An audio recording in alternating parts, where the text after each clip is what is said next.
এই যে মা, আপনি যা যা বলেছিলেন আমি সব কিছুই বানিয়েছি। প্রথমবার বানিয়েছি তো, তাই খারাপও হতে পারে।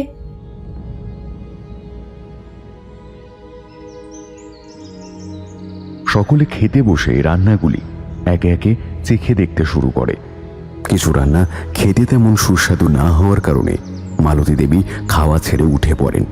এরপরে উমার দিকে এগিয়ে গিয়ে তাকে ঠেলা মেরে ফেলে দেন। এইগুলো রান্না হয়েছে? এগুলো গেলা যায়? দিলীপ, এই বউ নিয়ে এসেছিস তুই?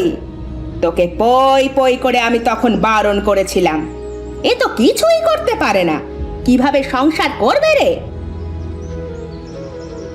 এই, তোমাকে বলেছিলাম না সবকিছু ঠিক করে করতে? কারণ কি কথা জানে নাকি? হ্যাঁ, ক্ষমা চাও, এক্ষুনি মায়ের পা ধরে ক্ষমা চাও। উমার চোখ দিয়ে অবিরাম জল গড়িয়ে পড়তে থাকে। তারপরও সে মায়ের পায়ে হাত দিয়ে বলে, আমাকে আমাকে ক্ষমা করে দিন মা, দয়া করে ক্ষমা করে দিন। এরপর থেকে এমন ভুল আর কোনো দিনও হবে না। আমি আপনাকে কথা দিচ্ছি।